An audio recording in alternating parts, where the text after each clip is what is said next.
Thanks. Reading between the lines, I'm going to give you some more funding from AGs. I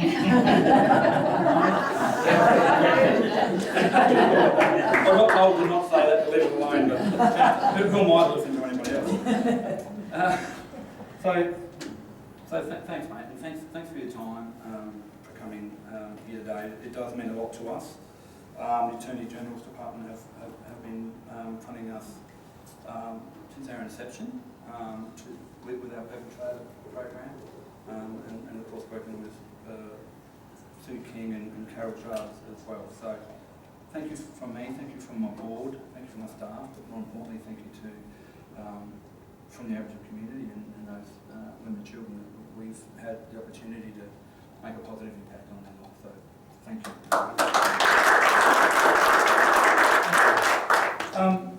I'm now going to provide an opportunity for John to slip out the door, and I'm going to introduce Rosie. I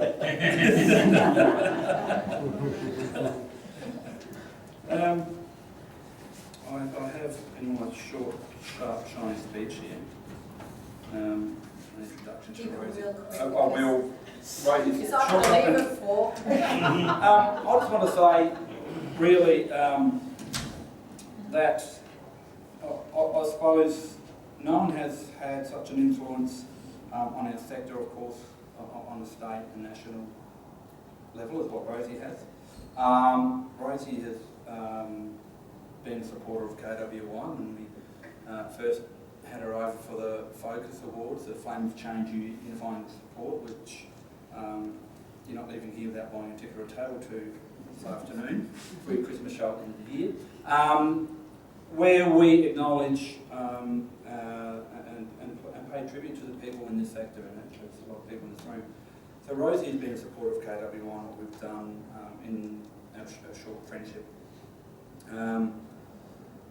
But from all those families, Rosie, from tragedies, sadly, the work that you are doing across the country and the awareness you have created, your messages of collaborations between service providers, holding men accountable, but also making sure that those men are part of the conversation as well, and that's a big part of what KWY does. So certainly that has all had a positive impact on our service. So without saying too much more, can we put hands together for Rosie?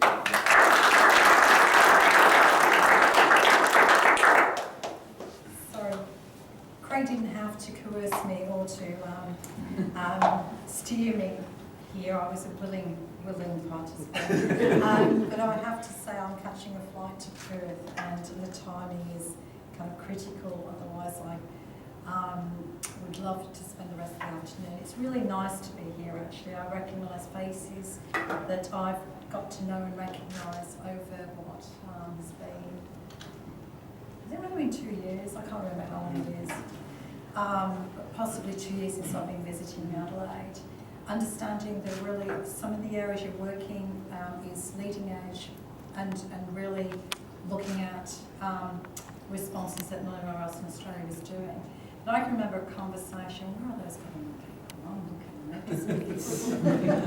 Actually, which is really disappointing, I have to say, because I remember a conversation around a table, and it was animated from my end, because I suddenly turned around, Maria, you were one of those people, and I suddenly turned around and said, hang on, all we've done all night is talk about victims, which is exactly what we do. We, as a society, spend all our time either blaming victims or talking about them.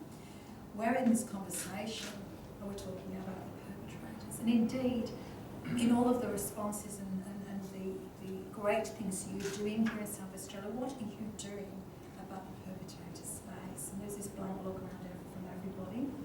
And there was some kind of discussion about the merits of men's behavioural change programs. And some of that I was quite surprised, because I believe everybody should be given the opportunity to have the tools to change. Every man, every woman. And our perpetrator space is a whole area that's grossly underfunded and hasn't even begun to gain traction. Not one thing is the solution. We need better police response. We need a judicial system and response that actually respects the victim and makes perpetrators accountable. We need a prison system that helps to retrain, re-educate, and attempt to rehabilitate people to come out of that prison system with better skills and knowledge than they had before they went in. But the one thing I'm completely committed to is the work that KMI do, not just because they're representative in the Aboriginal community, but I believe that that is incredibly important because they represent men's behavioural change and the opportunity for men to change. We are foolish if we don't think this work, quite frankly, is important. This is essential work. And I get passionate about how hard it is for organisations like this to struggle, to survive constantly by government funding cuts and lack of investment into these essential services. So I'm really pleased to be here because I know that the work that is being done here is best practice standard. I know the association with No to Violence and from Victoria. I have complete confidence in the programs that are being delivered from here that keep the woman as a centre of this. And we have to, when we look at men's behavioural change programs, we have a minimum standard that we need to make sure that we implement. And this is the standard that's come out of best practice from the Peabody in Victoria. So it's not too late by the time people get to prison, but I would be horrified to think that's the only time we actually do a men's behavioural change program after they've done something. Ultimately, men can change. Some men will choose not to. And some things, you can't not have a program just because you don't believe all men are going to respond to the program. Basically, it's like anything else. Sometimes the timing is right, the supports are in place, and the opportunity to change is there. I would be highly surprised as we move forward if we don't understand that a men's behavioural change program should be accessible to all men perpetrating violence. We're a long way from that because, quite frankly, the funding hasn't even begun to trickle in. So we're reliant on organisations like this working passionately with knowing that they make the change that we need to see. And, with the Aboriginal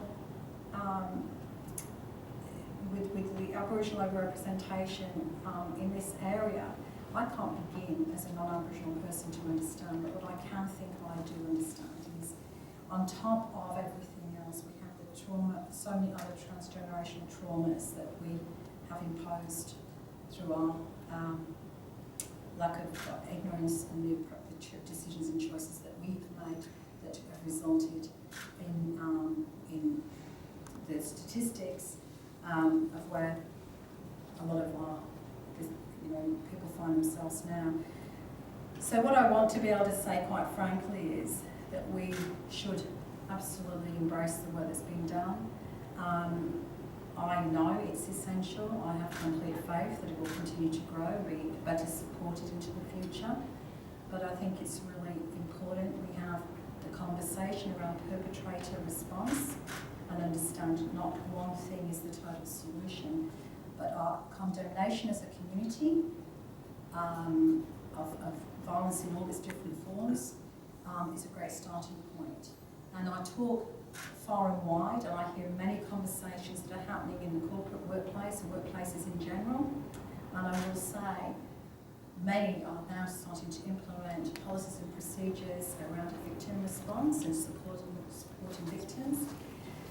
But now the other conversation started to come up about what do we do with perpetrators? Well, I can tell you, there is expertise that government can well afford to invest in. And you can start with Danny Blake, No to Violence, and the expertise that is already out there that can go a long way to informing government of how we can work with men and how you can look at the underlying attitudes of men and their sense of privilege and entitlement and their unconscious bias throughout all organisations to support the kind of work that gets done here. So my challenge to everybody is, what are we doing in the perpetrator space, individually and in our workplaces and in our communities and our sporting cohorts? The conversation starts, holding people accountable, and as I said, this is a long road to go before we see cultural change. But we, and because we're here, clearly indicates that we share this passion together and we're all in it for the long haul. And if I'm still here in 10 years' time, pushing the same message, well, I will be tired. I will be tired, but I have to say that in 10 years' time, we will see significant change. And you are doing great work in South Australia, but we cannot take our foot off the pedal. We have to press forward, and we have to not just support the victims, we have to look at supporting them to change and making them accountable. Thank you. Thank you.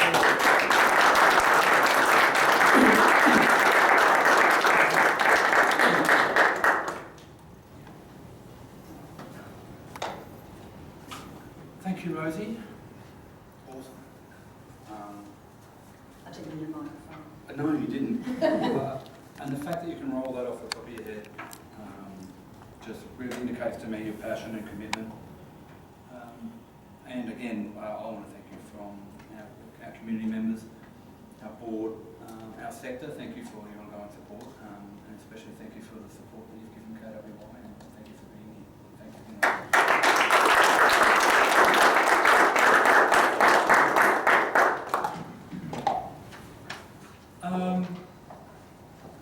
I'm now going to invite a friend of mine up here to say a few words.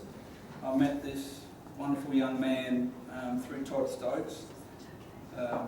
We joke around with him a lot. We do call him the world's most handsome man, and I stand by that statement. It's the truth, Craig. It's the truth. So could we welcome Aman?